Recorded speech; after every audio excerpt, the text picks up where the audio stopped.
ہمارے پنڈی کا واقعہ، راول پنڈی کا، کچھ عرصہ پہلے ایک فقیر ایک چوک میں بیٹھا رو رہا تھا۔ چوک میں لوگ اپنی بیگمات کو بٹھا کے نا بڑی بڑی مہنگی کاروں میں اور گاڑیوں میں وہ گھوم رہے تھے اور جا رہے تھے، اور گانے چل رہے تھے۔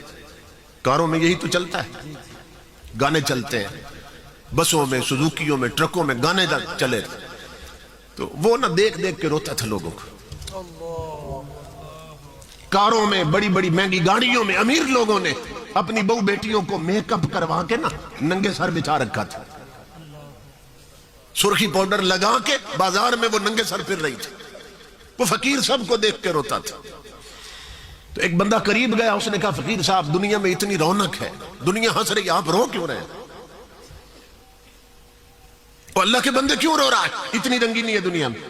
اس نے کہا اللہ کی عزت کی قسم میں اس لیے رو رہا ہوں کہ میری آنکھیں دیکھ رہی ہیں کہ یہ سب جس کے مجرم ہیں وہ معافی دینا چاہتا ہے، مجرم معافی مانگ نہیں رہے۔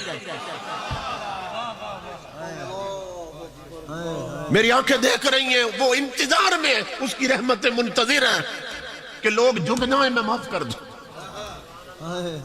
معافی مانگ لے میں معاف کر دوں۔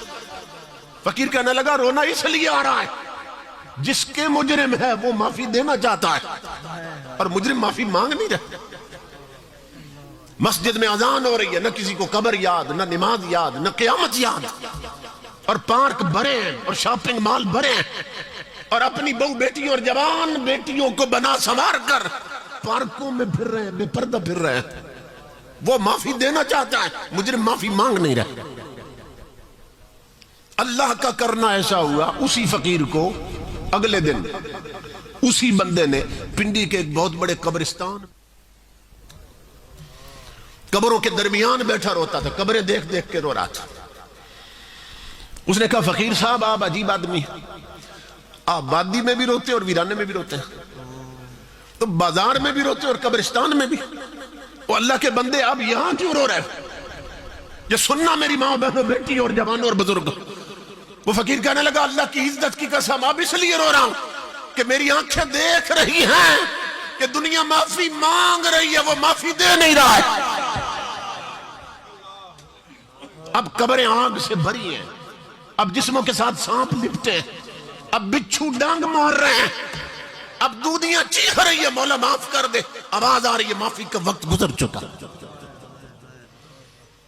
معافی کا وہ وقت تھا کہ جب اڈے اور ہوٹلوں پہ تاش کھیلتے ہوئے تم نمازیں چھوڑ دیتے تھے، اور تو معافی کا وہ وقت تھا جب گھروں میں تم ٹی وی پر بیٹھ کر ٹیلی ویژن پر ڈرامہ نہیں چھوڑتی تھی، نمازیں چھوڑ دیتی تھی۔ معافی کا وہ وقت، جوانوں معافی کا وہ وقت تھا جب کرکٹ میچ کے لیے تم جمعے کی نمازیں چھوڑ دیتے تھے، اور ماں باپ معافی کا وہ وقت تھا جب جوان بیٹے کی شادی پر تم نے ڈیک پر طوائفوں کے گانے تو چلائے، ذکر نبی کی محفل نہیں سجائی تھی۔